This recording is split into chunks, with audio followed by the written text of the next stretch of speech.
Hablar sobre los orígenes del peronismo es asimismo referir a, a la enorme osadía, ¿no?, de la aventura que significó el peronismo, ¿no?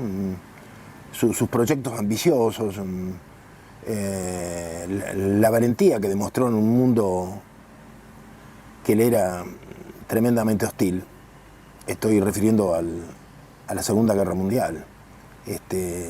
Y por supuesto todo esto deja muy mal parado este presente mediocre, ¿no?, tan empobrecido de horizontes que tiene hoy el peronismo.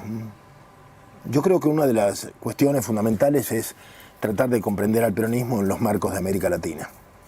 Se ha insistido mucho en verlo, en ver su configuración de espaldas al resto de un continente que es una patria inconclusa. Los fenómenos mundiales se fueron dando en América Latina de manera bastante simultánea, ¿no? El peronismo es de alguna manera previo a la derrota en la segunda, a la derrota y a la victoria, a la derrota de unos y a la victoria de otros en la Segunda Guerra Mundial, ¿no? Yalta nos deja fuera, pero no solamente nos deja fuera, sino de un mundo que se configura, sino que además en Yalta se habla específicamente de la Argentina y de cómo derrocar el gobierno incipiente que se estaba dando y la promesa que significaba para lo que luego va a ser llamado el tercer mundo, ¿no? Tanto Churchill como Stalin como Roosevelt tenían claro esto. Lo que pasa que Inglaterra tenía demasiados intereses comprometidos en América, en la Argentina, ¿no?, a la que consideraba prácticamente una colonia. No era el caso de Stalin, pero Stalin no podía llegar a la Argentina sino a través de sus propios partidos, ¿no? Es interesante ver que América Latina en cada etapa va a tener procesos muy semejantes, ¿no? El caso del golpe de junio del 43, del GO, una élite de generales nacionalistas, generales y coroneles nacionalistas, hoy casi inimaginable, ¿no? Que en ese momento expresaban quizá lo mejor de la Argentina y la institución que más podía provocar cambios sustanciales, se repite en otros países, ¿no?, a tal punto que va a haber un golpe en Bolivia que dirige el coronel Gualberto Villarroel, muy semejante, ¿no? Como si en ese momento en la institución armada se hubiesen afincado las posibilidades de cambios profundos, ¿no? Hay un libro que me parece importante que se llama La traición de la oligarquía, de Armando Casella, que está basado en las memorias del embajador inglés en Buenos Aires, donde se describe lo que era aquella oligarquía, ¿no?, y la traición que consuman sobre el país cuando se ponen detrás de Braden, en aquellos años el embajador norteamericano, directamente contra el peronismo naciente, contra la posibilidad de que Perón gane las elecciones en el año 47. Y cómo esa oligarquía toma partido directamente por los intereses antinacionales, ¿no? Hay situaciones memorables como el picnic de la Plaza San Martín, en que un contraalmirante desde los balcones del club militar abjura del peronismo, ¿no? Y donde las niñas sentadas en el parque eran asistidas por sus mucamos que traían masas y copas de champán que proveían las confiterías cercanas de la avenida Santa Fe, ¿no? Y en esa época muchas de estas niñas de la clase alta se mezclaban con los proletarios del Partido Comunista, ¿no? Y hay libros, sobre todo Manuel Gálvez habla de muchas de estas historias, ¿no?, que pertenecen a una Argentina desaparecida, pero que nos pintan claramente lo que significaba el peronismo en esos años, ¿no? El peronismo era una enorme osadía, ¿no?, porque se había formado con las luchas por la neutralidad argentina. Evidentemente que había muchas simpatías por aquellos que habían sido derrotados en la Segunda Guerra, porque en la medida en que éramos una colonia inglesa, era natural que se simpatizara, o que muchos sectores simpatizaran con los enemigos de nuestros dominadores, ¿no? Lo otro habría sido contra natura, ¿no? Me parece que hay alguna gente que no comprende esta lógica, ¿no? Como que se le exige a un movimiento de liberación nacional una definición hacia los aliados, cuando en realidad éramos una colonia de los aliados, ¿no? Lo más natural era simpatizar o poner esperanzas en la derrota de Inglaterra, ¿no? Lo otro habría sido una aberración, ¿no? De allí que las simpatías de muchos de estos oficiales por el eje, yo creo que históricamente debe ser plenamente comprensible, ¿no?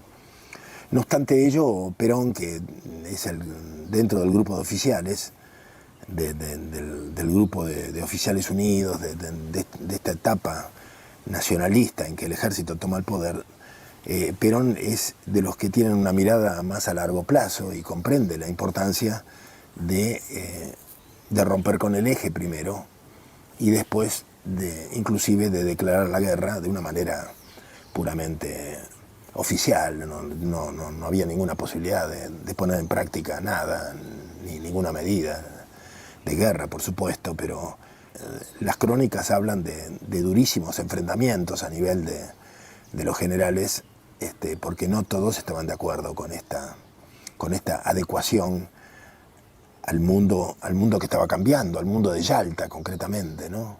Donde la Argentina estaba buscando sobrevivir. Y por supuesto muchos sectores nacionalistas se opusieron a estas y significó rompimientos y significó resentimientos en ese proceso naciente del peronismo, algunas de las medidas que se tomaron para tratar de salvar a la Argentina, ¿no? En un mundo donde las potencias del eje se hundían y la Argentina quedó casi como un islote sobreviviendo. Hay declaraciones de Churchill en ese sentido, de que la guerra no iba a terminar hasta que no cayera Perón, ¿no? Y realmente creo que en cierta medida tenía razón, ¿no? Pero lo que hubo fue un enorme esfuerzo por adecuarse a este tembladeral en que se forman las Naciones Unidas y se abjura de los vencidos, ¿no? Pero así como en esta etapa se da una etapa de nacionalismo militar, y después de revoluciones nacionales o del nacionalismo militar se pasa a las revoluciones nacionales, y por eso digo yo que es muy difícil comprender al peronismo si no tenemos en cuenta qué está pasando en Brasil con Vargas, ¿no? Un proceso muy parecido, lo que va a pasar en Chile con Ibáñez, que yo creo que el peronismo logra sacar de Ibáñez quizá lo mejor o algo que era poco imaginable obtener, ¿no? El peronismo trata, una vez en el poder, trata de inspirar movimientos similares con los líderes latinoamericanos con los que cuenta, ¿no? Y va a haber una serie de procesos, como el del año 52 en Bolivia, el del movimiento nacionalista revolucionario, que más allá de las críticas que ahora se le hacen, porque es fácil con el diario del lunes ver las cosas, tener las cosas más claras, evidentemente que el MNR peca de desarrollismo y consuma una reforma agraria que no tiene muy en cuenta la propiedad comunitaria indígena y establece algunas propiedades privadas en el campo rural que no son muy trascendentes, pero bueno, también es cierto que liquida al gobierno regular, lo reemplaza con milicias obreras, y logra realmente, instala una insurrección popular donde los obreros de las fábricas textiles y el pueblo de La Paz arman barricadas y terminan con el ejército regular, logran la deserción de numerosa cantidad de soldados y liquidan a sus mandos y cambia totalmente Bolivia, ¿no? Y este proceso se va a repetir a todo lo largo de América Latina, ¿no? Bueno, entonces, aquí hay varias cuestiones. No solamente ver al peronismo en el contexto de América Latina, sino verlo en el contexto de la Segunda Guerra Mundial, ¿no? Ahora vivimos el mundo de Yalta, un mundo recreado, un mundo del relato, ¿no? Pero el mundo que Perón conoció cuando era agregado militar en Roma, recordemos que en los años 30 el ejército lo envía a Perón, que era profesor de la Escuela Superior de Guerra, lo envía, y era un intelectual, un académico, lo envía a Europa para ayudarse a comprender qué estaba pasando en el mundo y hacia dónde iban las tendencias, ¿no? Y bueno, es la época en que Perón escribe sobre la Primera Guerra y todos los apuntes militares, ¿no? Sobre las consecuencias de la Primera Guerra, que eran las anticipaciones de la Segunda, ¿no? En el Frente Oriental, libros magistrales de Perón. Pero además Perón, es interesante comprender el mundo que vive un mundo, el mundo de la primera posguerra, que es un mundo donde necesitamos comprender que fundamentalmente la izquierda europea había apostado a que la clase obrera no iba a participar en la guerra detrás de la burguesía, que la clase obrera no iba a dejarse masacrar en una guerra de la burguesía y había apostado a la pacificación y a estar contra la guerra. Bueno, lo que ocurre es todo lo contrario. Los pueblos terminan involucrándose en la guerra, una guerra muy prolongada y una verdadera carnicería. Y entonces el final de la guerra implica una revisión, una autocrítica por parte de los sectores de la izquierda que se reflejan en la Tercera Internacional, que en ruso significa Kominter, o se dice como Kominter, pero que en realidad era la Tercera Internacional, donde se agrupaban todos estos partidos de izquierda. Y allí hay durísimas polémicas acerca de lo que había ocurrido. Y en líneas generales podemos decir que se encolumnan los sectores que persisten en ser internacionalistas con los sectores que se van a denominar nacionales. Entonces ahí surge una serie de nacional socialistas, nacional bolcheviques, nacional sindicalistas. Estas tendencias nacionales de la izquierda europea van a tratar de expresar la reformulación de algunos conceptos, ¿no? Tomados de la durísima realidad que habían vivido. Y después están los otros sectores que mantienen una posición muy dura, muy prorrusa, digamos así, muy pro-staliniana. Pero llama la atención que todos eran muy semejantes. Todos vestían uniformes, todos estaban ligados a los veteranos de guerra. O sea que la convocatoria de milicias partidarias era propia de todos los partidos, porque era la consecuencia de años y años de guerra en que los soldados volvían del frente, en general muy dañados, y encontraban sus negocios ocupados por otros, o sus casas ocupadas por los que no habían luchado, los que habían medrado en la retaguardia. Y generalmente se referenciaban en sus mandos naturales, en los mandos que habían tenido en las trincheras y en los hermanos de guerra, en los veteranos, al estilo de lo que aquí pudimos haber visto después de la Guerra de Malvinas. O sea, es comprensible esto, y esto nos permite comprender, por ejemplo, en medio de la terrible crisis que vivía Alemania, cómo se encolumnaron las fuerzas las diferentes fuerzas partidarias. Es decir, de lo contrario, si no tenemos en cuenta la Primera Guerra Mundial, no comprendemos qué fue lo que pasó, ¿no? Y por qué tanto comunistas como nacionalsocialistas marchaban uniformados y levantaban la mano de diferente manera, pero todos tenían una organización de tipo paramilitar que provenía de las trincheras. ¿Y qué pasaba con el Estado? Que el Estado cambia, los estados en Europa cambian radicalmente porque se ven obligados a afrontar, después del esfuerzo bélico, el terrible esfuerzo de tener que sostener a millones de viudas, de huérfanos y de inválidos. Entonces, allí nace son las raíces de lo que después se va a conocer como el estado de bienestar, un estado sobredimensionado para atender a millones y millones de víctimas que no tienen otro reparo y que necesitan ser atendidas, ¿no? Entonces ahí hay una serie de cuestiones de retorno a Hegel por parte de ciertos sectores de izquierda, el estatismo. O sea, ¿cómo comprendemos el culto al Estado del fascismo si no en estos marcos? Porque el fascismo en definitiva es un culto extremo al Estado, pero que proviene de la izquierda, de una manera quizá diversa al leninismo, pero en una versión bastante paralela, ¿no?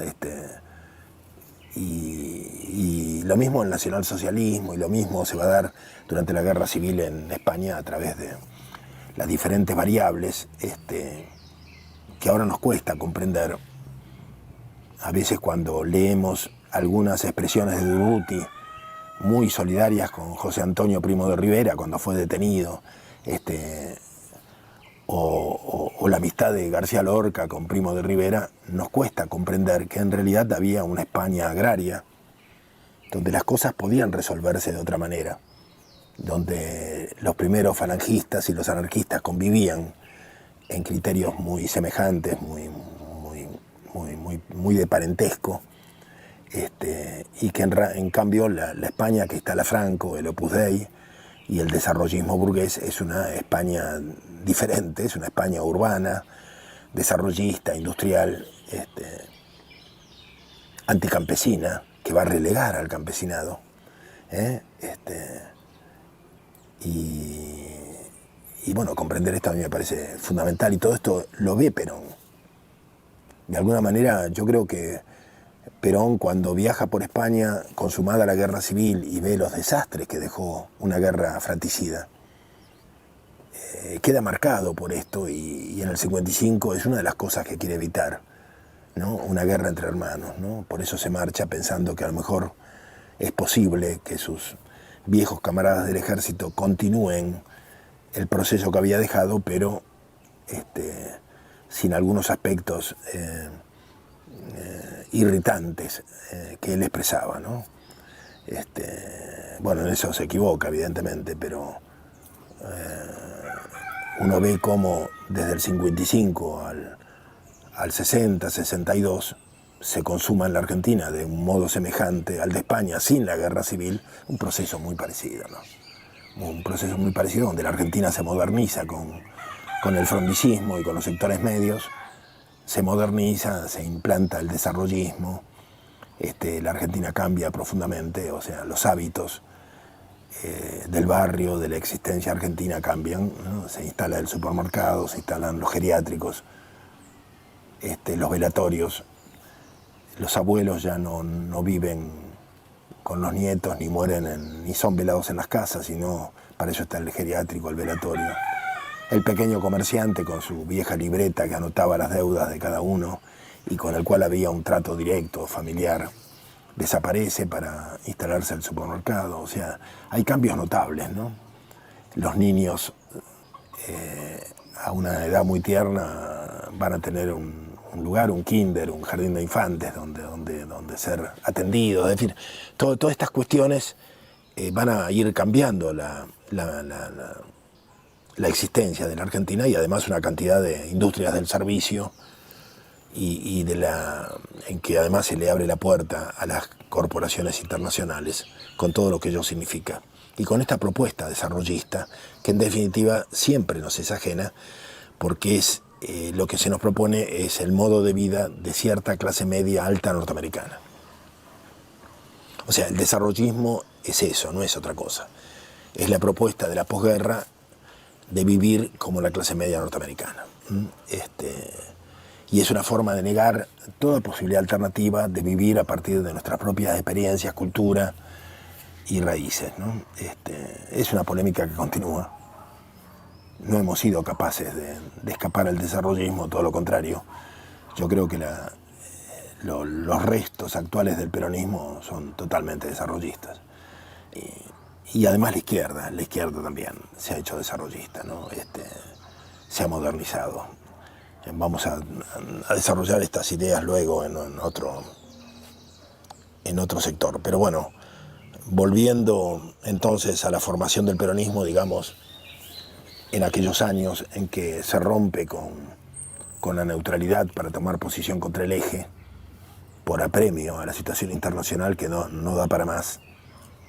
Perón comprende que se trata de sobrevivir. La Argentina tiene que sobrevivir en un mundo absolutamente hostil y necesita entonces salir de la neutralidad. Y ahí se está gestando un movimiento popular en el cual hay diferentes sectores en la calle, sobre todo el nacionalismo. Había una organización nacionalista que preside Juan Queraltó, la Alianza Libertadora Nacionalista, que expresa además un vastísimo sector de intelectuales, revisionistas y pensadores, no solamente la gente que luchaba en la calle con cachiporra, sino que era un movimiento muy amplio de sentimientos nacionales que se había dado durante la guerra, que se había generado durante la guerra. Estaba también Forja, que era un movimiento de jóvenes radicales, irigoyenistas, que habían ido cuestionando la alvearización de su propio partido. Estaban sectores que provenían de diferentes grupos radicalizados, como Scalabrini Ortiz, ¿no?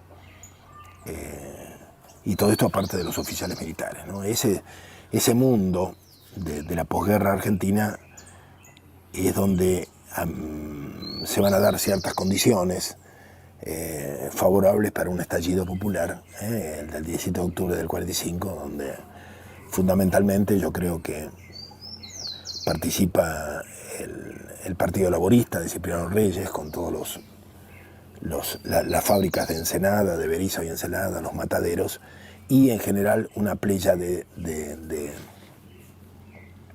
dirigentes anarcosindicalistas que van a aportar una enorme masa obrera a una CGT que se reconfigura rápidamente y que llega a tener 6 millones de afiliados, cuando prácticamente las diferentes centrales obreras, que había 3 o 4 allá por el año 43, no tenían mayor existencia real, ¿no? Y en pocos años vemos transformarse al movimiento obrero con un sentimiento de unidad, donde conviven diferentes tendencias y que llega a ser la CGT peronista con 6 millones de afiliados, ¿no? Yo pienso que el anarcosindicalismo fue muy importante en estas definiciones, ¿no? Muchos autores cuentan el modo en que los comités y las unidades partidarias de la izquierda fueron arrasadas por el vendaval peronista, ¿no? No quedó nadie. Simplemente muchas hubo que cerrarlas porque se quedaron sin afiliados. Y por otra parte, he disentido bastante con algunas interpretaciones posteriores que ponen el acento en el protagonismo de Forja, simplemente porque está la pretensión de darle al peronismo una trascendencia de tipo clase mediera, burguesa, partidaria, ¿no? Recordemos que hasta el año 45-46 ninguno de los afiliados, ninguno de los miembros de Forja podía no ser afiliado al radicalismo. O sea, para ser de Forja había que ser afiliado al radicalismo. Por eso Scalabrini no puede ser de Forja, ¿no?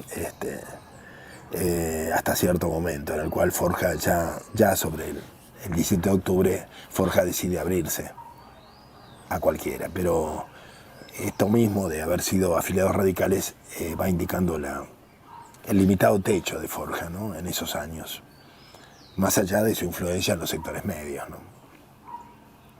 Lo cual no es poco, pero de ninguna manera considero que Forja ha sido un eslabón previo a la formación del peronismo, ¿no? En ese sentido, yo alguna vez lo hablé con César Marcos y luego Marcino, y ellos pensaban que realmente el nacionalismo puso la ideología y el anarcosindicalismo y los laboristas pusieron la gente. Y así se consumó el 17 de octubre, ¿no? Recogiendo antiguas tradiciones antiguas tradiciones donde los pueblos se daban un conductor que los expresaba y que era el que hacía la historia. O sea, se repetía una larga tradición hispanoamericana, ¿no? Donde Perón expresaba al pueblo y había un diálogo directo entre el pueblo y Perón, ¿no? Y todas las mediaciones que se intentaron no hacían más que limitar esta estrechísima relación, ¿no?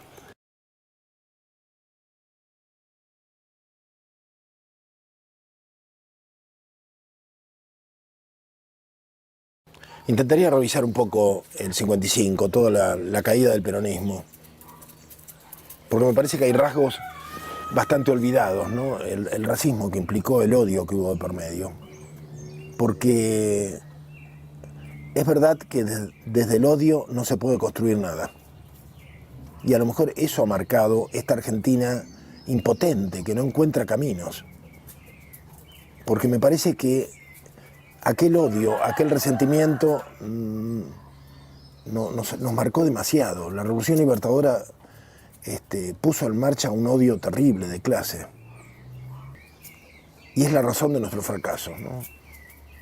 Por ejemplo, volver sobre Discépolín. Discépolín murió porque le hicieron la vida imposible, por las cosas que él decía en radio. O sea, hubo anécdotas. En la calle Corrientes llegó a entrar en una confitería y la gente se paraba y se iba cuando él llegaba, ¿no? Y habían sido sus amigos, la gente de su clase, de su propia clase social.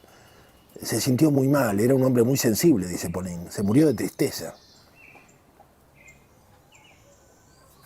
El propio Cortázar escribe un libro que se llama Casa Tomada, que, claro, por supuesto se lo lee de manera literaria, se lo interpreta de manera literaria, pero en realidad está hablando de la psicosis que había, de que los negros te ocuparan las casas que uno no habitaba o las habitaciones que no habitaba. Porque esto se decía, se hablaba todo el día de esto, de que la negrada, que había que frenar a la negrada, de que la gente bien no podía ir a una confitería, porque tal familia se había encontrado en la avenida Santa Fe, que en la mesa de al lado de la confitería a la que habitualmente iban a tomar el té, se habían encontrado con la empleada de su amiga, la empleada doméstica de su amiga, y que entonces no había santuarios para la gente bien, porque los negros estaban en todas partes. Quizá a mí me afectó más porque yo vivía cerca de la Enramada, que era un lugar aborrecible, era peor que un lupanar, cuando en realidad era un bailongo como tantos que había sobre la avenida Santa Fe, pero estaba muy cerca a Plaza Italia, donde iban los fines de semana muchísimos soldados conscriptos y muchísimas empleadas domésticas que tenían el día libre y que lo único que hacían era ir a una plaza, sentarse en un banco y donde se le aproximaban los soldados conscriptos que hacían lo mismo y se entablaban noviazgos y relaciones personales propias de la época, donde imperaba una ingenuidad muy grande, ¿no? Y la Enramada estaba a 200 metros y era el lugar habitual en que podían terminar la noche muchos de estos chicos y chicas que eran del interior, siempre del interior, del Chaco, de Formosa, y que eran visualizados como parte de esta negrada peronista insoportable que contaminaba todo, sobre todo la avenida Santa Fe de Plaza Italia hacia Retiro, ¿no? Que era el barrio exclusivo de la clase alta, ¿no? En ese sentido yo creo que, creo no, sino que lo que viví fue, a partir del 55, una situación de orfandad muy grande. Nadie discutía con un peronista, nadie dialogaba con un peronista, ¿no? Ser peronista era ser negro de mierda, sí, claramente. Me pasó en la universidad, ¿no? Donde por llevar una pequeña efigie de Perón y Evita, nadie más me dirigió la palabra, excepto un par de compañeros de la izquierda. Uno era trotskista, el otro era socialista de fuga, con los cuales podía hablar. Lo extraño es que después en el 73 ellos dos se habían hecho de guardia y fueron altísimos funcionarios del gobierno peronista y yo nunca fui funcionario Es increíble. Como no peronistas me ayudaron en aquellos años difíciles y después en los 70 me ayudaron como funcionarios peronistas. No me dieron una mano porque uno era el jefe de todos los cuadros con que Guardia de Hierro entró en el Estado y el otro era el jefe del SENASA. y me apoyaron para que yo pudiera ser administrador del campo San Pedro, que fue a todo lo que pude llegar, y simplemente, fundamentalmente, porque no había ningún ingeniero agrónomo que se quisiera ir a vivir al campo, ¿no? Y porque era una tarea muy difícil la de remover en el campo de la universidad una serie de prácticas que realizaba la oligarquía con gastos del Estado, por supuesto, ¿no? La historia no siempre es una fiesta, ¿no? Por supuesto. Pero a mí me marcó mucho un día que yo hacía deportes en Gimnasia Grima de Buenos Aires y iba mucho al centro.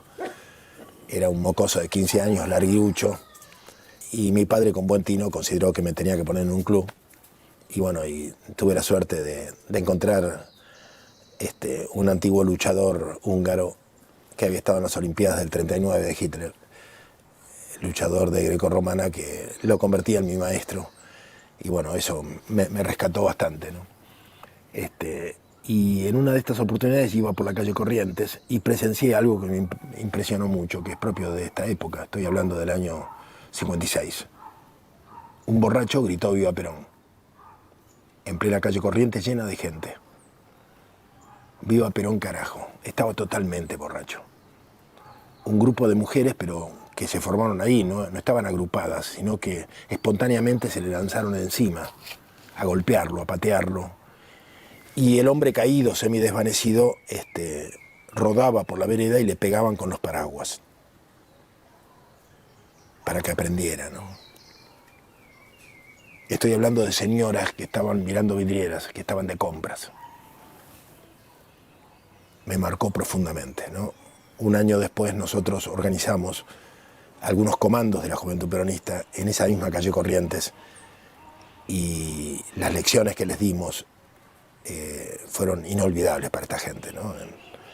En un año o dos podías gritar Perón en cualquier lugar y no solamente nadie se animaba a tocarte, sino que se iban. Ahora le debemos haber roto la cabeza a cientos. Lo que hacíamos era... Teníamos 16, 17 años, ¿no? Poníamos fotos de Perón en cualquier lugar y esperábamos que algún desavisado las rompiera. Y le caíamos encima. Cuando eran varios, simplemente los seguíamos hasta llegar a una zona oscura y allí partíamos baldosas y les partíamos la cabeza. Pero era una lucha a muerte realmente. Y aprendieron, aprendieron. Pero el centro en el año 56 era territorio absolutamente hostil. Absolutamente hostil. Y los pocos que pudimos enfrentar esto, al principio con mucha timidez, eran chicas que hacían la calle, eran diareros, canillitas, muchos cadetes del Correo Central o de otras oficinas. En general chicos que venían del Gran Buenos Aires, bastante endebles, bastante pobres de físico, ¿no? Y me lo planteo porque en algún momento tuvimos que organizar con ellos grupos de choque. No era la Alianza Libertadora Nacionalista del 44. Eran los más pobres y los más subalimentados. Y con ellos dimos la batalla y les ganamos. Las luchas fueron todas las noches durante años. Había mucha gente porque delante de los grandes periódicos, de los grandes medios, se reunía la gente porque los diarios tenían carteleras donde aparecían las noticias. Entonces, nosotros parábamos en Corrientes Esmeralda porque estaba Telam, donde se reunían cientos de personas en la noche. Y ahí se entablaban discusiones entre peronistas y antiperonistas, y ahí nosotros íbamos viendo quién era quién y tratando de hablarle a la gente para conformar grupos. Pero lo mismo era en la calle Florida con el diario La Nación y en Avenida de Mayo con La Prensa. Eran los grandes corrillos porque estaban las carteleras. Las peleas eran todas las noches y había que aprender a pelear, ¿no? El primer consejo que yo recibí, teniendo 16 años, fue: cuídate mucho de las agujas de tejer en los riñones. era intimidante, ¿no? Porque esta idea de que sobre todo el PC usaba agujas de tejer, o sea, mientras enfrentabas a uno, el otro te la clavaba en el riñón, era intimidante. Yo siempre peleaba cubriéndome con los codos, ¿no? Y aprendimos a pelear en la calle, que no es fácil, ¿no? Que no es fácil. Y lo hicimos durante años, hasta que ganamos la calle para el peronismo, ¿no? Lo más terrible fue que cuando ganó la Revolución Cubana, los primeros viajes de los cubanos fueron festejados con manifestaciones de automóviles, igual que en el 55, la misma gente. Fue muy duro para nosotros tratar de entender que no había que enfrentar a los barbudos, sino tratar de operar en un medio muy confuso, ¿no? En el año 59, nosotros hay un acto en que los oficiales cubanos vienen y hablan desde el balcón de lo que había sido el diario La Prensa. El diario La Prensa fue tomado por la CGT en época del peronismo y se había convertido en el diario de la CGT. Cuando, en el 55 se lo devuelven a los Gañiza Paz, y luego va a ser el actual edificio del gobierno de la ciudad de Buenos Aires. Mejor dicho, creo que es la Secretaría de Cultura del gobierno de la ciudad, en la Avenida de Mayo, un edificio bellísimo. Bueno, desde esos balcones hablan los cubanos, totalmente ignorantes de la simbología que expresaba hablar desde el diario La Prensa, ¿no? Se llenaba de gente y nosotros tiramos petardos ahí y rompimos el acto. Me acuerdo que uno de los cubanos se hizo cuerpo a tierra pensando que era un mortero o algo así. En realidad eran bombas de iglesia, ¿no? Y muchos años después hablé con había un oficial argentino que se llamaba San Martín. Sí, de San Fernando, sí. Que era poeta, tiene algunos libros de poesía editados por Casa de las Américas. Y yo hablé por teléfono con él, era mayor que yo, y le dije que lamentaba aquel incidente que nos había tenido en bandos contrarios, ¿no? Y bueno, y quedamos en vernos, pero él estaba muy mal, me dijo que estaba en cama, que no le gustaría conocerme en esas condiciones, me dijo, bueno. Y lamentablemente no pude tomar un café con él. Pero el Che Guevara no era el único argentino que estaba en las filas de los barbudos, ¿no? Y por supuesto todos cambiamos y todos a lo largo de fueron años muy intensos, desde los 60 para aquí, por supuesto. Pero a veces vale la pena recordar estas cosas, ¿no? Porque en ese momento el gorilismo antiperonista tomó al castrismo como propio y comparaba a Perón con Batista, cosa que muchos peronistas también hacían. Fue una trampa en la que algunos cayeron, otros tratamos de no caer, de no hacer el juego. Pero yo particularmente, que estaba, aparte de militar en la Juventud Peronista, estaba en la universidad, yo lo que presencié en esos años, 57, 58, también con aquellos dos amigos que me habían apoyado en las primeras encontronazos en la Facultad Veterinaria, a través de ellos y de otros grupos apristas de la Universidad de Buenos Aires, apristas en el sentido de que levantaban la reforma universitaria y el pensamiento de Aya de la Torre, que yo lo leí, me pareció muy interesante. Lo que veo que se va a dar es un movimiento de renovación de la vieja reforma universitaria, que es un movimiento con mucha vocación latinoamericana, que nace antidictatorial, o sea, que nace comparando a Perón con Trujillo, a Perón con Batista, a Perón con cada uno de los dictadores, pero que rápidamente va tomando distancia, dejando de hablar de Perón, para hablar más bien de Pérez Jiménez, de Trujillo, y que poco a poco va también cambiando. Yo lo noto, en cuestión de un año, 2 años, este movimiento se hace más indoamericano. En realidad, en ese momento no podía yo me daba cuenta que eran amigos potenciales, ¿no? De hecho, porque lo eran míos frente a la vieja oligarquía, pero me doy cuenta luego que lo que están haciendo es lo que va a ser más tarde el frondicismo.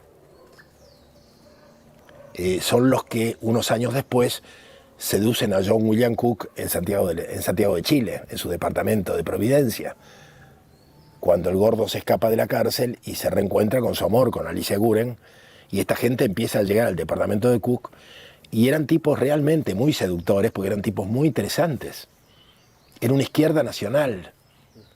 O sea, así como yo había simpatizado con ellos en la universidad y leía sus cosas, y voy advirtiendo que van dejando de ser gorilas, en parte porque también van siguiendo a la Revolución de los Barbudos, y van cambiando con la Revolución de los Barbudos, y van cambiando también en un país donde la resistencia peronista se hace notar, porque era imposible no hacerse notar. O sea, había noches en que ponías el oído atento en Buenos Aires y cada 3-4 minutos estallaba un caño. ¿Quién podía no advertir la resistencia peronista? Si era toda la noche, los caños estallaban cada 4 o 5 minutos. Y las huelgas y el sabotaje era constante. Cómo la clase media, al influjo de la Revolución de los Barbudos o al influjo de algunos sectores esclarecidos de la universidad, no va a empezar a cambiar, harta de Aramburu y Rojas, harta de la pura represión, harta del odio de sus padres también, harta de esa cosa contra los negros.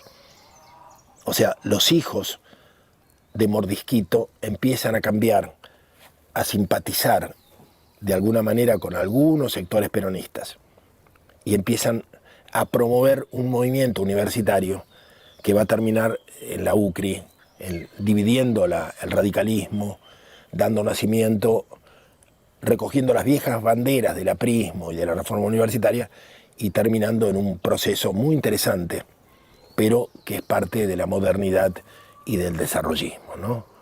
Por supuesto, esto lo estamos ahora revisando con el diario del lunes. En ese momento tampoco los peronistas teníamos muy claro de qué se trataba. O sea, en torno a la figura de John William Cook, al que Perón designa como vicario cuando se da cuenta que no puede asegurar su continuidad, porque hay grupos que intentan asesinarlo en Caracas, en Venezuela. Entonces, en la desesperación, después que le colocan una bomba, que lo deja sin piernas a su chofer, él decide dejar un heredero, que es John William Cook. Ahí a todos se nos plantea un problema, ¿no? A todos. O sea, nosotros en realidad no teníamos muy claro, pero lo que queríamos como insurrectos de un peronismo en que no había izquierdas y derechas, sino que había sectores combatientes y sectores moderados, entre los cuales estaba Jaureche. Jaureche, Matera y los sectores del partido. Y en los sectores combatientes estábamos toda la resistencia peronista y la juventud. Así era. Si había una división en el peronismo era esta. Si había matices eran esta, porque divisiones tampoco había. Pero en este contexto, ¿qué queríamos nosotros? Yo, por supuesto, no lo teníamos muy claro, pero lo que queríamos era volver al 55. O sea, una reconstrucción total del mundo que habíamos perdido. Porque el peronismo era una cultura, era un mundo en el cual no había incertidumbre sobre el futuro. A lo sumo uno tenía la opción de qué podíamos estudiar, en qué podíamos trabajar, pero era una sociedad muy segura. Nadie podía quedarse en la calle. Si perdía trabajo, a la semana tenía otro.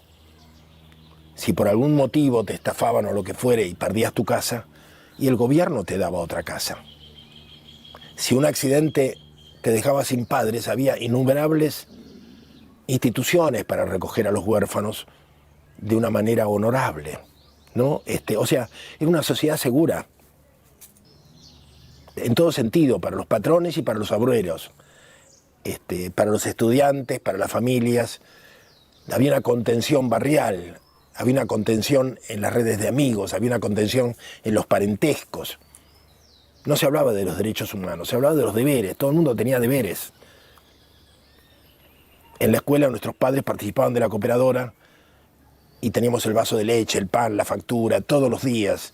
La presencia de los padres en la escuela.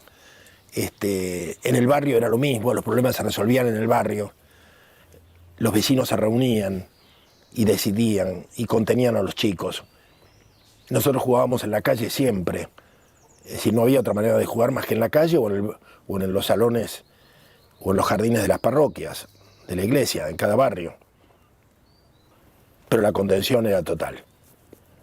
Y todo eso se perdió, ¿no? Se perdió totalmente y la Argentina del 55 es una Argentina de la absoluta incertidumbre social, donde nadie sabe qué le depara el destino. Y es un mundo hostil, ¿no? Donde sobreviven los oportunistas, los que tenían una unidad básica peronista, y le cambiaron el cartel y pusieron demócrata cristiano, partido demócrata iguano, y trataban de adecuarse, y donde los sindicatos fueron asaltados por las hordas, o por los infantes de Marina, o por las hordas del Partido Socialista, y bueno, y la gente se quedó sin sindicatos. Entonces, claro, había una necesidad de volver a tener sindicatos. Y sobre esto opera esta izquierda nacional, popular, que se expresaba en Frondizi en el año 58, ¿no? Y bueno, y había razones, evidentemente razones políticas para llegar a un trato, a un convenio como el que se llegó. Razones que nosotros no atendíamos porque éramos insurrectos. O sea, teníamos muy claro, la cosa era insurrección, ¿no? En el barrio de Palermo donde yo vivía, a los 16 años ya teníamos ubicado dónde poner los francotiradores. Bueno, por supuesto que nos alentaba mucho la revolución de Hungría, y bueno, sabíamos cómo detener un tanque y todas esas cosas, y leíamos los reglamentos militares para saber cómo se manejaban las mulas en el monte cuando hiciéramos la guerrilla. Bueno, éramos unos pendejos muy alocados, muy alocados. Me acuerdo con Cacho Alcadri conocimos al hijo del ex interventor en el Chaco, interventor militar en el 43, un coronel. Y el hijo tenía una estancia. Bueno, entonces hablamos con él, me acuerdo, en Buenos Aires, para ver de hacer una guerrilla a partir de la estancia de él.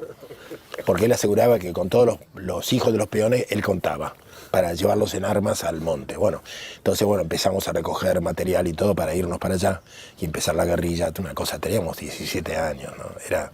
Era todo muy loco. Pero era la época de los barbudos, que también eran muy locos, ¿no? Los barbudos cubanos, que se expresaban en la universidad con todo este sector de la intransigencia radical que también recogían allá de la Torre y se pretendía unificar el pensamiento de Einstein con las ciencias sociales. Entonces se hablaba del espacio-tiempo histórico, era una maravilla, claro. Y yo de noche me daba tanta manija que salía a pintar viva la insurrección, viva Perón, viva la insurrección, claro. Y además machacaba vidrio y lo mezclaba con la cola de pegar para pegar los afiches, cosa de que si alguien los quería sacar se lastimaba los dedos, ¿no? Bueno, todas estas cosas muy locas que las poníamos en práctica todos los días porque parábamos los tranvías. Me acuerdo que los tranvías le sacábamos la palanca. Y claro, sin la palanca el tranvía no podía andar, ¿no? Y entonces juntábamos bolsas de palancas y las tirábamos en un baldío y quedaban la fila de tranvías obstaculizando cualquier avenida, ¿no? Bueno, o le cortábamos la soga del trole y entonces el trole se iba para arriba y había que subirse para bajarlo. Después tenía que venir un equipo, ¿viste? Era todo muy, muy precario, pero bueno, y llegamos a tener cientos de muchachos que hacían lo mismo y que peleaban en la calle, que estaban todo el día haciendo trampas cazabobos, como esa de poner una foto de Evita o de Perón y esperar que alguien la rompiera para darle todas las patadas en el culo que se merecía, ¿no? Y bueno, y había chicas y había chicos y se mezclaban las chicas que se prostituían y era una cosa realmente que no había clases entre nosotros, ¿no? Y había una camaradería propia de esos años ardientes de la revolución, ¿no? Pues yo me acuerdo que a uno que se le rompe la cabeza por romper fotos de Perón era un general, ¿no? Un general en actividad que estaba ese día, había ido al cine con su esposa y una amiga, y como buen caballero no se le ocurre nada mejor que romper la foto de Perón que ve en una vidriera, y una de las que lo ataca es la hija del general Sosa Molina, una chica que tendría 17 años como nosotros, y que le rompe un bastón en la cabeza, ¿no? Y por supuesto, bueno, al día siguiente vinieron todo el colegio militar, a todos los que encontraron le dieron una paliza, vinieron con puños de hierro, bueno. Pero duró 24 horas, ¿viste? Después ellos se cansaron y nosotros volvimos, ¿no? Bueno, me gusta hablar de estas cosas porque es como recoger que había digamos, la capacidad peronista para poner gente en la calle, ¿no? En una época en que imperaba el 41-61, o sea, por cantar la marcha ibas preso años. Se cantaba la marcha todos los días, desafiantemente, y la policía ya no se metía, porque además los esperábamos con bulones, íbamos a la cancha de Boca a recoger en un entramado de vías del ferrocarril bulones y tuercas. Imagínate lo que es tirarle eso a la policía o a los gorilas, ¿no? Porque se ponían en la vereda de enfrente a cantar la marcha de la libertad contra nosotros. Entonces sacábamos los bulones y se los tirábamos con gomera. Bueno, eso implicaba una cabeza rota, evidentemente. Eran tiempos de mucho riesgo, ¿no? Por supuesto, ellos tenían armas y nosotros no. Entonces, cuando descubríamos a alguien con armas, los rodeamos hasta que agotaban las balas. En nosotros agotaban las balas y después lo agarramos y lo masacrábamos, ¿no? Me acuerdo que yo me jugué la vida por agarrarlo, pero en realidad era por el revólver, ¿no? Lo que más codiciábamos era tener un arma. Y yo lo agarro, el tipo se da vuelta y yo quedo... No sé por qué no me mató, creo que a lo mejor ya no tenía balas, no sé. Pero ahí alguien lo patea y patea el arma. Y yo veo con desesperación que otro la recoge porque el arma salió disparada sobre el asfalto. Y yo había jugado mi vida por esa arma y otro la toma y bueno, la perdí. Pero me acuerdo de esas impresionantes, ¿no? Esas escenas que no se te van más de la cabeza, ¿no? Y bueno, muchos casos como ese, y nosotros, digamos, cuestionamos a John William Cook en esos años, duramente, ¿no? Además alentados porque César Marcos, Lago Marcino y la gente del Comando Nacional, al que John William Cook participaba, también rompe con Cook. Y desde el periódico al guerrillero se definen en contra del voto a Frondizi y a favor de la revolución y de la insurrección. Así que bueno, nosotros en la calle mantenemos esa postura hasta el día anterior a las elecciones, que nos llega una carta de Perón donde nos dice que debe aclararnos que es una orden de él, que él ha firmado un acuerdo con los radicales y con el compañero Cook, que Cook lo persuadió de la conveniencia del acuerdo y que él firmó un acuerdo con Frondizi y con Frigerio. Pero que ese acuerdo, que tiene tratos muy ventajosos para el peronismo, en caso de que Frondizi gane las elecciones, ese acuerdo no nos compromete. Dice, no los compromete a ustedes. Ustedes son como era la Guardia Imperial para Napoleón Bonaparte. Dice, ustedes no están obligados a acatarme. Ustedes hagan lo que mejor consideren. Yo los respaldaré. Bueno, suspendimos no votamos a Frondizi, pero suspendimos la campaña en la que decíamos que eran mentiras, ¿no? Fue una carta inolvidable. Y bueno, yo creo que con el triunfo de Frondizi termina lo que se llama la primera resistencia peronista, ¿no? Y empieza la segunda, después del fracaso del gobierno de Frondizi. El día de la Asunción, en que asume Frondizi, nosotros estuvimos en la Plaza de Mayo. Estaban estaba la dirigencia política, los que se iban y los que venían en un palco, y desfilaba el ejército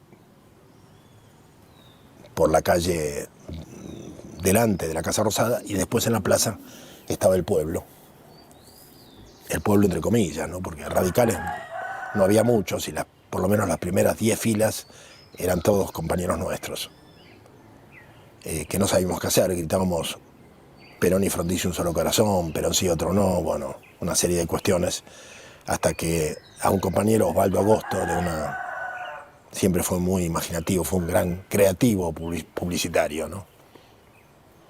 Se le ocurrió comprar a un vendedor de globos, de esos cargados con hidrógeno, comprarle todo el paquete. No, el paquete no, sino todos los globos. Y los trajo.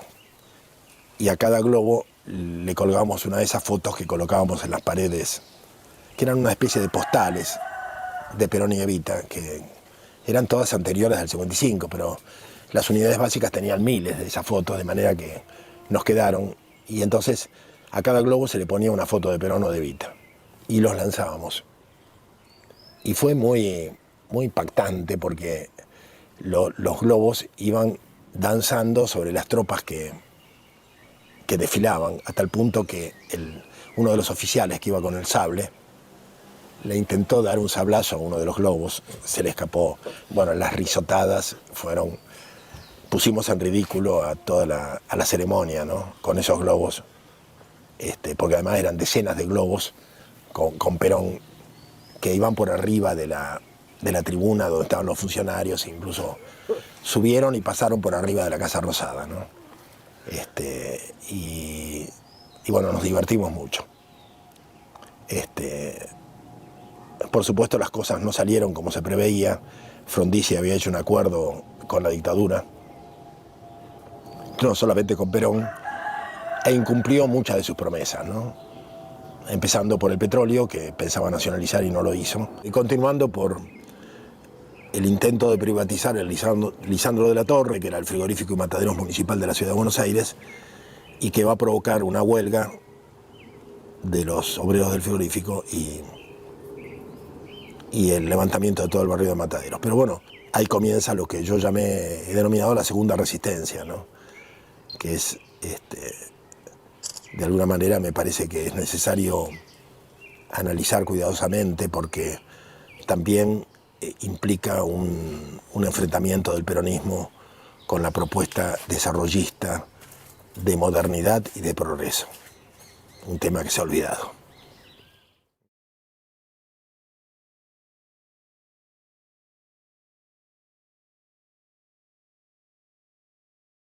En este bloque vamos a hablar de la resistencia peronista que se inicia contra el gobierno de Frondizi, y a partir de la ocupación del frigorífico Lisandro de la Torre, la huelga general. Hay una situación nueva en el país, los sindicatos han sido devueltos, los comandos de la Juventud Peronista, que eran decenas, pueden reunirse públicamente y en una asamblea en el sindicato de farmacia, de empleados de farmacia, dirigido por Jorge Di Pasquale, nos organizamos como mesa ejecutiva. Estamos en un estadio nuevo, más elevado. Son las posibilidades que nos ha dado un gobierno constitucional, pero a la vez esto se transforma rápidamente en una lucha sin cuartel, porque Frondizi ha traicionado todos los acuerdos, y lo que instala es un desarrollismo progresista. Entonces, el peronismo multiplica su capacidad de resistencia con atentados tremendos. Ya no se colocan caños, se colocan valijas de cartón llenas de gelinita.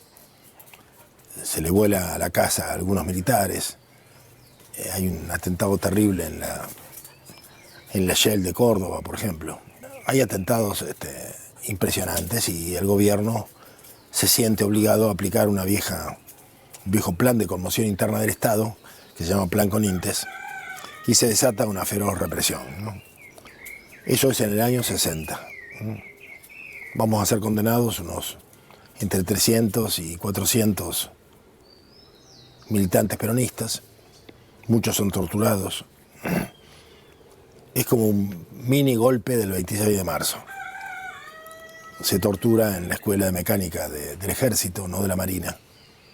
Se taparon los santos con los paños violáceos propios de, ¿cómo se llama esta etapa de la iglesia?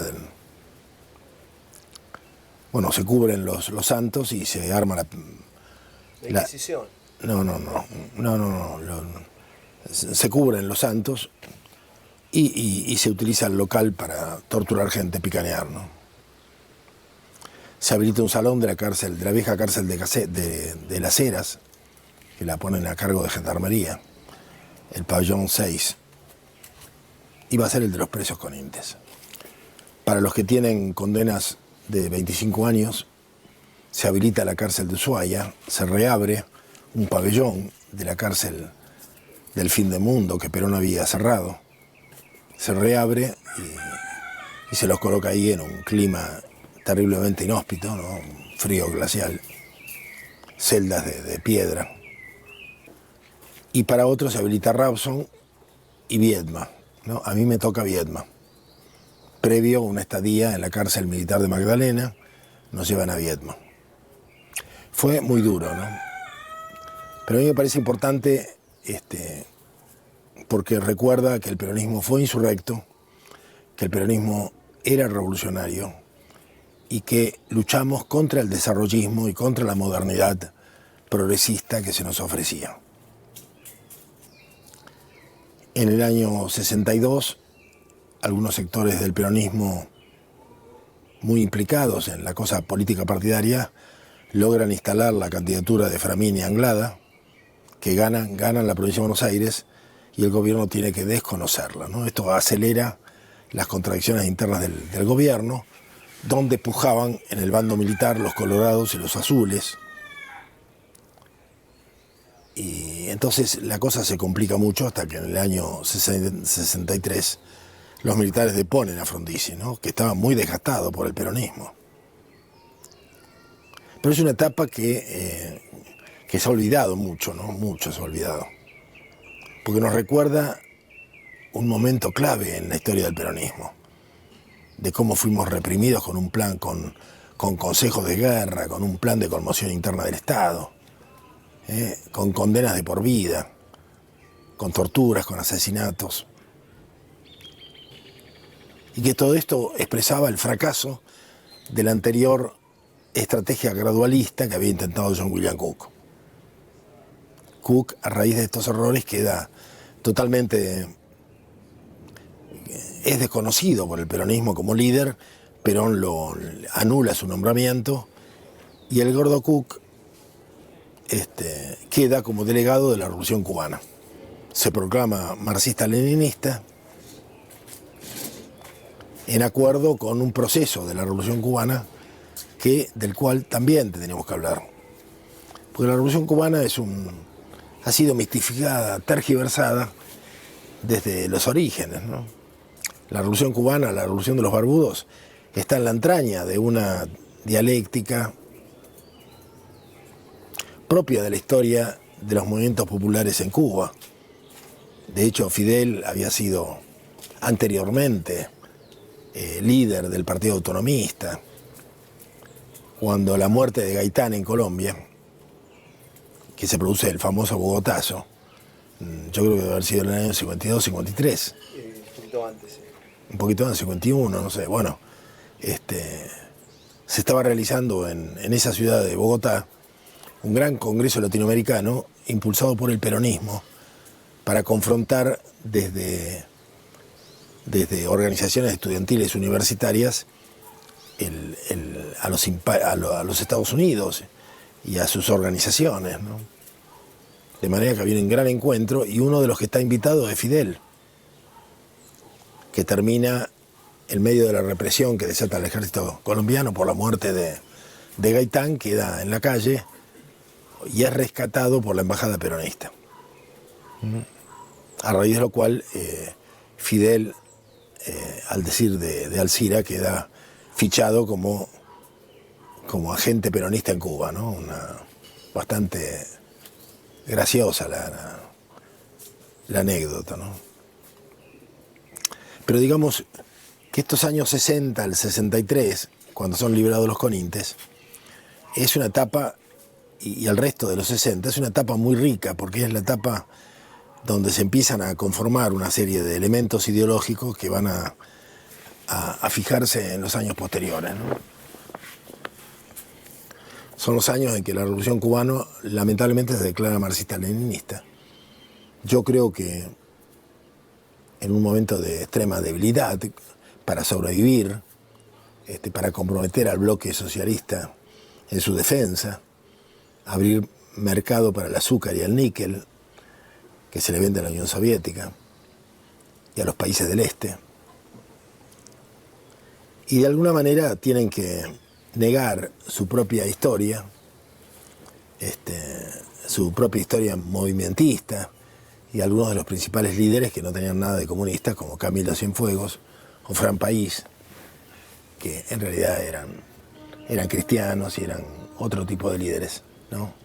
Y va a quedar Fidel como la única cabeza, en un proceso doloroso, ¿no? Yo estuve en rancheríos perdidos de Cuba, de esos donde no llegaba prácticamente nadie, y encontré viejos retratos de la época de la Revolución Cubana en que Fidel está junto con Camilo a la misma altura, celebrados ambos como una cabeza bicéfala de la revolución. La desaparición de Camilo, más allá de que hubiera habido alguna manipulación homicida, pero la desaparición de Camilo en un accidente facilita las cosas para que Fidel quede a la cabeza. Y cuando la invasión mercenaria a Playa Girón, en los días previos en que se bombardea La Habana, en el entierro de los muertos, en el cementerio, Fidel se declara marxista-leninista. O sea que embandera a Cuba con la URSS y de alguna manera sacrifica la revolución en América Latina. Las consecuencias van a ser nefastas, porque se instala algo que fue ajeno a la Revolución Cubana, que es el vanguardismo, el foquismo y el marxismo-leninismo, ¿no? El foquismo en la Revolución Cubana no había existido, ¿no? Tampoco el sentimiento de vanguardia. Había un pueblo altamente organizado, sindicalizado, que estaba esperando la llegada de Fidel. Tal como aquí esperábamos el avión negro de Perón, ellos esperaban el grama de Fidel. Yo me dediqué a estudiar esto en Cuba y me sorprendí de encontrar con que alguna gente en Santiago de Cuba, una ciudad que queda bastante distante de Playa Girón, vecinos a los que le preguntan cómo vivieron ese día, y dice que ese día se despertaron por los gritos de los camiones que pasaban vivando a Fidel, y al 26 de julio. Y eran camiones con muchachos uniformados de verde oliva, el día en que el grama no llegó, porque tenía que llegar, pero llegó a otro lugar, donde tienen una escaramuza con tropas de Batista y quedan prácticamente dispersados, sin armamento, sin vituallas, pierden casi todo lo que traían, y se alcanzan a refugiar en Sierra Maestra. Pero en la ciudad se los esperaba. Había un paro general y había movilización de uniformados. O sea, una milicia ciudadana de la cual nunca nos habían hablado. Porque parece que todo el mérito lo tuvo Fidel y que la revolución se hizo desde Sierra Maestra, como alguna vez propuso el Che Guevara, le propuso a Bayer y a otra gente hacerla en Córdoba. Primero somos 10, nos hacemos fuertes, después somos 100, después somos 200 porque sigue llegando gente, y al final empezamos a descender y enfrentamos al ejército. Bueno, este esquema que la Revolución Cubana le va a vender a América Latina y que va a ocasionar millares y millares de víctimas de los militantes con mayor coraje, no existió nunca en Cuba. Esta es la receta que nos vende Regis Debray en un libro memorable que se llama Revolución en la Revolución, y que es una enorme tergiversación de lo que fue la Revolución Cubana. O sea, hasta dónde en estos juegos y malabares intervienen los rusos no lo sé, pero sí estoy convencido de que aquí no hubo buena fe, ¿no? Yo no hace muchos años hablé con algunos cubanos notables sobre este libro que, como hubiera hecho Marx, se lo dejamos a los ratones, Revolución en la Revolución. Y me dijeron estos cubanos, me dijeron, chico, ese libro no se podría haber impreso en Cuba si no hubiera tenido el acuerdo de Fidel. Es más, me dijeron, ese libro lo más probable es que sea de Fidel. Bueno, realmente yo creo que la historia lo juzgará, pero que la Revolución Cubana fue un rosario de fracasos a lo largo de América Latina. Gente valiosísima como Jorge Massetti, como Javier Gerot en Perú, pero era un poeta notable, pero llegó como paracaidista, llegó con un grupo y lo mataron a poco de llegar, ¿no? Pero la Revolución Cubana producía comandos de esta naturaleza por centenares, que llegaban a los países y eran reprimidos, ¿no? Y que en vez de tomar la historia de los países, la historia de las revoluciones nacionales en cada uno de los países de América Latina, incursionaron como ajenos a la propia historia, ¿no? El caso del Che Guevara, que en una zona, en un país que había demolido al ejército regular, que había formado las milicias obreras, él rehúye a los campesinos porque sospecha de ellos, porque habían firmado un acuerdo con Barrientos y porque lo delataban.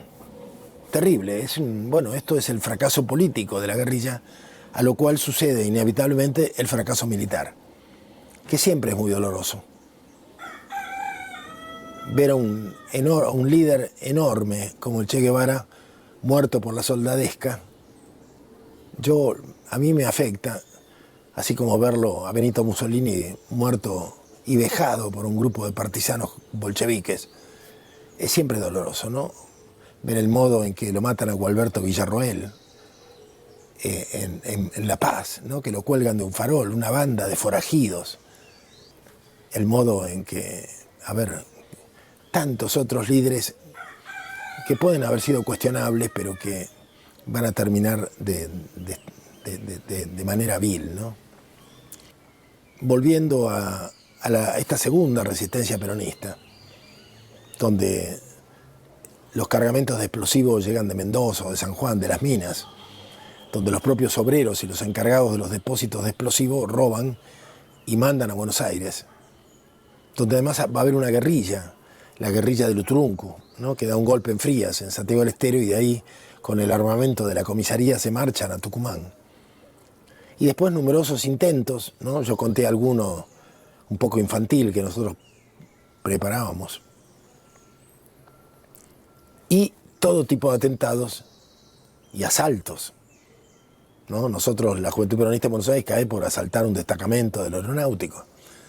Pero era en un barrio militar de departamentos que la gente sin casas había ocupado, alentados por la Juventud Peronista.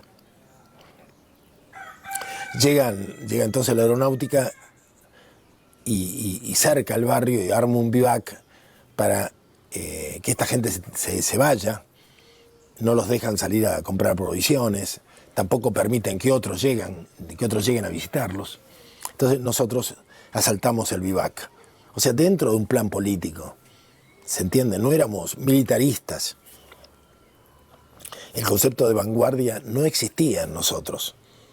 Nos sentíamos como patrullas avanzadas encargadas de remozar o liquidar los obstáculos que el ascenso del pueblo pudiera encontrar.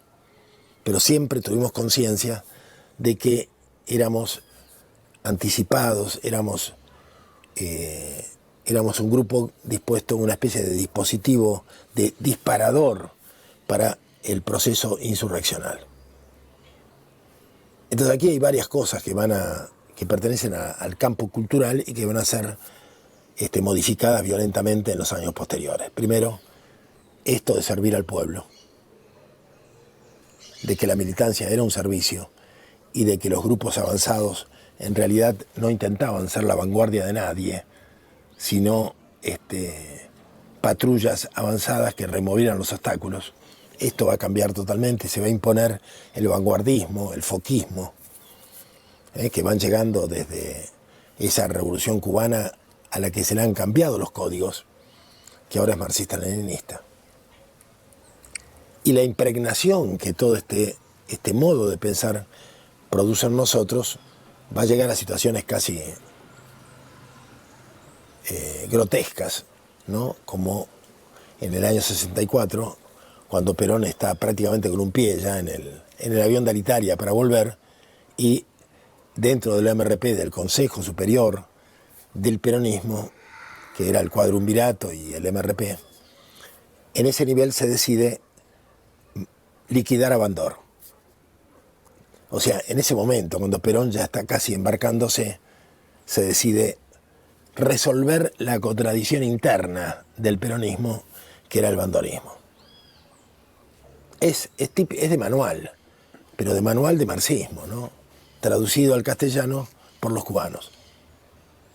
Y por supuesto termina en un fracaso terrible, y en que Bandor se queja ante Perón de esta barbaridad, y el poder político interno del peronismo cambia de manos, porque Perón rechaza estas cuestiones del MRP y del Cuadrumvirato y modifica y cambia las conducciones.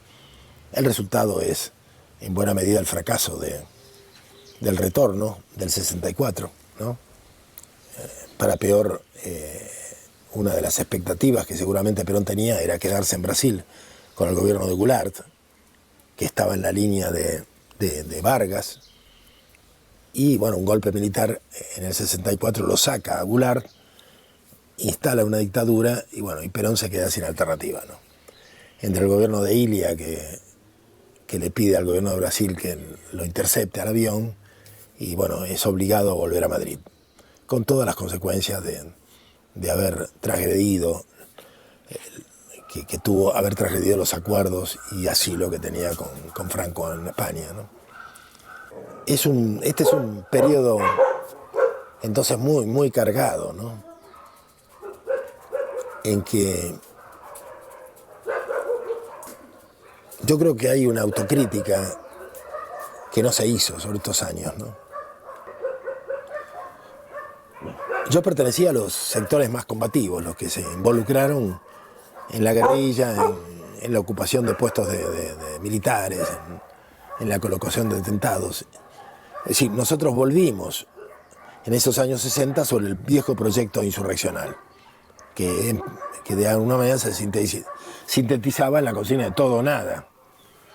Pero hubo otros sectores que ya iniciaron un proceso progresista, ¿no? Yo me acuerdo, Saúl Hecker y otra gente que venía del viejo Partido Socialista de la Revolución Nacional, eran parte del equipo de Framini en el 62, cuando ganan las elecciones. No quito mérito a esto de haber ganado las elecciones y haber provocado una crisis en el gobierno, pero de alguna manera dentro del peronismo se esbozaban otras tendencias, de nuevo, tendencias gradualistas, tendencias políticas, ¿no? Dentro del campo de la juventud peronista, yo había mencionado la vieja juventud peronista de la mesa ejecutiva, formada ya en el año 59. En realidad, en los años 60 se imponen otras organizaciones como Guardia de Hierro, más tarde el Trasvasamiento, que apuestan de manera excluyente a la acción política partidaria. Esto era un hecho que algunos años antes no solamente no existía, sino que ni siquiera era pensable, ¿no? Imaginable. En la línea de Cook y del acuerdo con Frondizi se van generando en el peronismo fuerzas modernizantes, progresistas y de fuerte inserción en la política partidaria, en la política legal, digamos, en la formación del partido. O sea, en el año lo que hubiera sido una demostración de traición o de herejía, como fue el partido que armaron Matera y Jaureche en el 57, en los años 60 ya se ve como absolutamente normal, ¿no? Se legitima. Yo creo que en realidad no estoy seguro de que el peronismo hubiera podido imponer otras líneas dado el peso creciente que va tomando la Revolución Cubana. Y el peso tiene mucho que ver con la ideología, ¿no? Y las ideologías se hacen progresistas. Hay una marxistización acentuada del peronismo, sobre todo a partir de que aquellos sectores de clase media que yo había mencionado, indoamericanistas, fomentadores del pensamiento de Allá de la Torre, van acercándose al peronismo. Se hacen peronistas no por convicción, sino por necesidad de hacer la revolución. O sea, la Revolución Cubana piensa que la revolución en la Argentina pasa por el peronismo, pero lo mismo pasa con Hoxha en los Balcanes, en Albania, que le dice a gente pro-albanesa, ustedes tendrían que ser peronistas. Puede ser un mito urbano, pero esto se comenta mucho en aquellos años. Gente del Partido Comunista Pro-Chino que se entrevistan con Mao Zedong en Pekín y Mao les dice, ¿y ustedes qué son en la Argentina? Y somos chinoístas, somos pro-chinos. ¿No? Creo que era el PCR o la vanguardia comunista. Y Mao le dice, no, pero en la Argentina ustedes tendrían que ser peronistas. Bueno, esto se comenta y se transforma en una especie de regla por la cual miles y miles de muchachos intelectuales y de clase media se peronizan rápidamente. No se pueden entender los 70 si no entendemos los años 60. Los años 60 son los de la cocina de todo esto. Y son años claves, ¿no? Donde yo creo que el viejo peronismo pierde control de la situación. Tanto desde el integralismo cristiano como desde las organizaciones de la izquierda universitaria, miles de muchachos se incorporan masivamente al peronismo. Y esto provoca cambios. Es tonto hablar de contrabando ideológico, porque no es contrabando, cada uno venía con lo que tenía, con la experiencia que tenía. Y lo malo es que muchos entran, no de a uno, entran en grupos, entran corporativamente, ¿no? Y así vamos a tener una juventud peronista organizada a nivel nacional a poco andar bajo la conducción de Dante Gullo, del Canca Gullo, que del cual discutíamos su peronismo, ¿no? en aquellos años, pero bueno, sí tenía el poder de convocatoria que muchos de nosotros no teníamos. No solamente el Canca Gullo,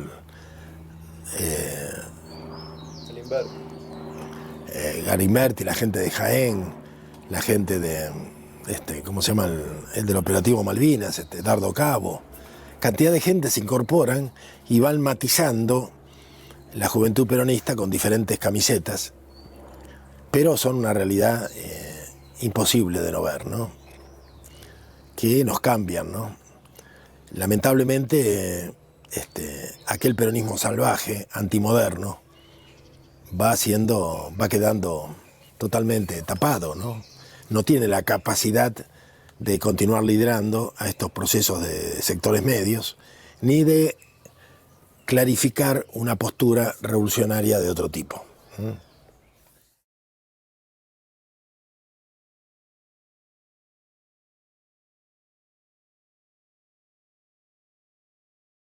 Hay momentos y situaciones muy significativas en el peronismo de los años 60 y 70 que son prácticamente desconocidas o que yo creo que son negadas, quizás se les ha dado la espalda, porque yo algunas las he mencionado muchas veces y veo que no se recogen. Por ejemplo, en el año 63, cuando nosotros salimos de las cárceles con Intes, nos encontramos con el anuncio del regreso de Perón a poco andar, que se forma el MRP, el peronismo se abre a la política internacional, respalda en un acto grandioso allá por finales del 63, del año 63, respalda a los Panteras Negras norteamericanos. Le dedica oficialmente los actos a Patricio Lumumba o a los negros norteamericanos. Esto era nuevo en el peronismo. y sigue siendo, mejor dicho, sigue siendo sorprendente, ¿no? Dirigentes del peronismo que hablaran de los campos de batalla de Argel, de la montaña, de los combatientes incinerados por el napalm, que comenten haberlos visto, ¿viste? Esto es, hoy día es impensable, ¿no? Y además me consta que el proyecto militar, si le podemos llamar militar, que respaldó el intento de Perón de volver a la Argentina en el año 64, era un proyecto insurreccional. Porque en el peronismo no se podía pensar de otra manera, siempre era igual. Era huelga general que se convertía en la disputa de las calles con barricadas, la toma de las fábricas, provocar una escisión en el ejército para que un sector saliera a la calle contra el gobierno, y atentados terroristas donde se pudiera para liquidar o detener la infraestructura del enemigo, ¿no? Eran esquemas propios del peronismo, nadie pensaba de otro modo. Por eso me parece importante destacar la confrontación con un nuevo paradigma que viene de Cuba y que se va instalando gradualmente. Cook vuelve a la Argentina en el 64 y con Alicia Guren y otra gente organiza Acción Revolucionaria Peronista, ARP. Uno de los tantos grupos del peronismo, en este caso sin mayor gravedad, sin mayor peso, excepto para los que llegan al peronismo, excepto para los que se quieren hacer peronistas. O sea, ARP es un grupo ínfimo que recluta gente no peronista, gente que se quiere peronizar. O sea, actúan como porteros de una ciudadela a la que se aspira a ingresar. Desde Norma Rostito a Fernando Valmedina, muchísima gente ha participado, que después, digo, por mencionar algunos notables, participaron de ARP el tiempo suficiente como para ser reconocidos como parte del movimiento, nada más. De hecho, muchos de ellos van a ser formados en los campos cubanos. Lo de Norma Rostito me consta porque yo estuve con ella en el mismo campamento. Fernando y Abal Medina y otros estaban en otros. Y entiendo que la formación militar, no importa de dónde venga, puede ser importante para un revolucionario, pero en este caso creo que había una cierta ignorancia de las propias tradiciones y una incorporación de tradiciones ajenas, que en el caso cubano, insisto, fueron gravemente tergiversadas para desgracia del resto de los países de América Latina. Yo en aquel entonces escribí un artículo que Marechal me aplaudió, Leopoldo Marechal, uno de los pocos con los que pude comprenderme en este terreno, porque él pensaba igual. Yo llegué a decir que la Revolución Cubana había sido hecha de una manera peronista, y que era lo que no se quería ver. O sea, con los sindicatos en la calle, con la huelga general, con la muchachada peleando en la calle y con una conducción que se instalaba, que llegaba en el grama y se instalaba en un punto dado por encima del resto y de una manera en que pudiera ser resguardada de la represión. De hecho, todos los comandantes del 26 de julio, prácticamente todos murieron, sobre todo los de las ciudades, y Fidel quedó. Allí había una estrategia. En la tergiversación de ese esquema, que era propio de las revoluciones nacionales, hubo una estrategia muy perversa. Más allá de que el nuevo esquema alimentara la idea de que Fidel era el líder principal y además fundante del nuevo proceso revolucionario, ¿no? Que no lo era. Fue el que sobrevivió. Pero evidentemente que hubo una colisión entre paradigmas. La Revolución Cubana tenía un paradigma y la Revolución y el peronismo tenía otro, ¿no? Que hubo puente, gente dispuesta a negociar o a dialogar, sin duda, ¿no?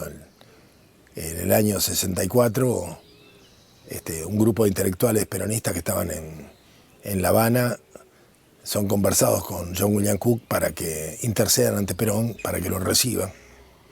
Como estos intelectuales tenían que salir de Cuba por Checoslovaquia y viajar a Madrid luego para verse con Perón, le prometen al Gordo hacerlo. El Gordo se instala en un hotel, si no me equivoco, el Hotel La Paz de Madrid, donde paraba habitualmente, y espera una llamada. Esta gente le hablan a Perón para que lo reciba a Cook, y Perón les contesta: si los cubanos quieren hablar conmigo, que me manden un cubano. Grave decepción para el Gordo Cook, pero no para los cubanos, que aceptan. Le mandan primero un comandante que queda fascinado con Perón, después siguen las relaciones que van a facilitar el intento de retorno, ¿no? Donde Cuba pone dinero, el Che Guevara se compromete en respaldar el retorno, a cambio de que el peronismo reconozca la guerrilla de Macetti, del EGP de Salta. Y bueno, esos son... Hasta ahí, lamentablemente, estas relaciones o no se profundizan o no quieren ser vistas por la cúpula de Montoneros porque hay otros intereses. Montoneros nace en un momento equívoco y perverso de la dictadura, que es el gobierno de Onganía. Un gobierno donde los servicios han aprendido a actuar de una manera muy inteligente y cooperan y operan en conjunto con una serie de grupos que se supone que entre los cuales seguramente estaban el proto-montonerismo, ¿no? Hay un personaje extraordinario que nace en esos días, que nace desde el cristianismo, que es García Lorrio, por ejemplo, que dirige la revista Cristianismo y Revolución, y que, enamorado de la Revolución Cubana, sin embargo, se acerca muchísimo al peronismo, a sus movimientos populares, y que va a ser muerto en el año 71 de una manera misteriosa. Va a ser atropellado por un auto, atropellado repetidamente por un Fiat 600, después de una interna muy dura que tenía con varios de los que más tarde van a ser la conducción de Montoneros. García Lorrio era un tipo brillante.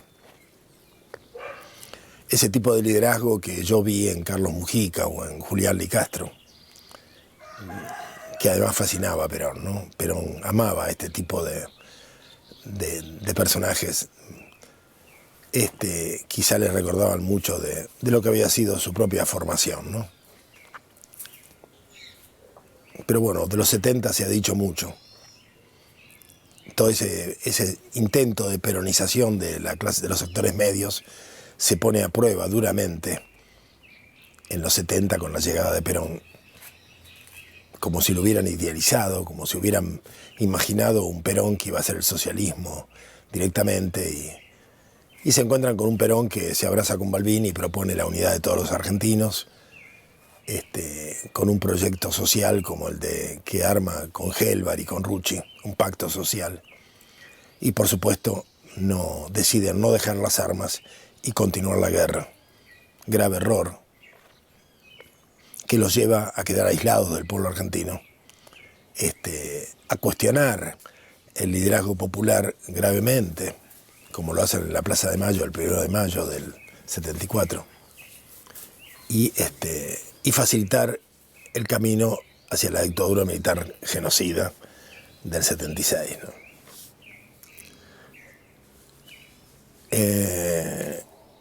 A esta altura es difícil imaginar candidatos y dirigentes peronistas que no hayan participado de aquella locura juvenil, de aquellos dislates estratégicos militares de los años 70. Y creo que esa es una de las causas del empobrecimiento doctrinario del peronismo y de su pérdida de rumbo, ¿no? Vuelvo dice Paulin, ¿no? Dice Paulin, hablaba de Mordisquito. Mordisquito eran los Contreras del 55. Yo creo que ahora estamos hablando de los hijos de Mordisquito, ¿no? Los hijos se le peronizaron a Mordisquito, a esa clase media que se expresaba contra la negrada. Los hijos le salieron marxistas en la universidad, se le hicieron marxistas y se sintieron obligados a acercarse al peronismo. Quizá ahora estamos en presencia de los nietos de Mordisquito, ¿no? Y no significa juzgarlos personalmente, porque yo he conocido algunas anécdotas que son conmovedoras, ¿no? Tuve relación, por ejemplo, con una familia que el patriarca era uno de los almirantes del 55, de los almirantes que acompañaron a Rojas en el derrocamiento de Perón. Un hombre rico que vivía en Recoleta, muy anciano ya. Y puedo asegurar que las nietas que estaban en Hijos y que colaboraban con las madres de Plaza de Mayo, llegaron a cantarle al abuelo la marcha peronista en la mesa solariega. A mí me conmueve el disgusto enorme que le pueden haber dado a ese marino jubilado, compañero de Rojas y de Aramburu, que sus nietos le cantasen la marcha peronista. Bueno, pero esto expresa de alguna manera los cambios enormes que hubo en la sociedad argentina en esos años, ¿no? Y cómo el peronismo dejó de ser el hecho maldito de la sociedad argentina, como había dicho John William Cook, para convertirse en algo políticamente correcto. Más allá de los rencores y de la intolerancia de un sector antiguo, oligárquico, el peronismo se convirtió en algo apetecible, algo en la pata que todo movimiento político en la Argentina quiere tener, ¿no? Y eso porque dejamos de ser lo que éramos, evidentemente. ¿Qué pasó con los años 70? Con esa promesa de hacer el socialismo, tocar el cielo con las manos, ¿no?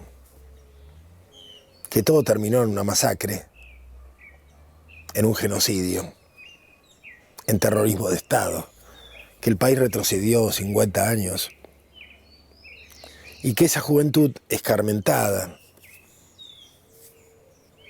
devino las antiguas banderas revolucionarias y socialistas en banderas asistenciales y desarrollistas, según vamos a ver, no solamente en la Argentina, sino nuevamente a lo largo de América Latina, como un rosario de gobiernos semejantes que comparten historias y comparten valores y comparten propuestas, ¿no? Y estoy hablando de Bachelet, estoy hablando de Pepe Mujica, estoy hablando de Evo, estoy hablando de Correa, de Chávez, del presidente de Daniel Ortega y por supuesto de Néstor y de Cristina Kirchner, ¿no? Hay una semejanza enorme en estos gobiernos que de nuevo van a dar en simultánea una serie de gobiernos muy semejantes, donde, como dice el vicepresidente de Bolivia, la plusvalía que antes se la llevaban las corporaciones internacionales es puesta al servicio de planes sociales. Planes sociales que bajan desde el Banco Mundial, que se transforman en pensiones, jubilaciones y asistencialismo, salario por hijo, etc. Por supuesto, detrás de estos gobiernos progresistas va a haber una dictadura de clase, muy evidente, de clases medias altas en todo caso, pero una dictadura que logra desclasar a los sectores populares y que en buena medida logra liquidar la cultura popular. Porque lo que se proponen es que no haya pueblo, sino una sociedad fragmentada donde cada uno pueda expresar sus propias y particulares reflexiones y que ellas sean atendidas, como puede ser el matrimonio igualitario, que sin duda resuelve el problema de una pequeña comunidad, de algunos miles de personas que necesitaban ese instrumento jurídico para resolver sus problemas. Por supuesto que es como la medicina alopática, cura una parte y enferma a todas las demás, ¿no? Y así con cada medida de los gobiernos progresistas, en la medida que no tienen la visión de pueblo y que aplican el desarrollismo sin ser capaces de contener las fuerzas populares y los ensayos de organización popular que entrañan otras formas de vida, otros modos, otras propuestas, otros modos de vivir, más comunitarios, ¿no? Entonces ellos aplican una especie de dictadura encubierta a favor de un esquema de vida que termina siendo consumista, bancarizadora, y donde se promueve la tecnología en todo sentido y a toda escala a contrapelo del desarrollo humano. Estoy incluyendo en esto el gobierno de los 90 de Menem, que va a contar con mucho respaldo de la generación de los 70 y que es el que en la Argentina instala el modelo de los agronegocios, de la agricultura en gran escala y de la biotecnología, ¿no? Según las nuevas reglas de las corporaciones como Monsanto.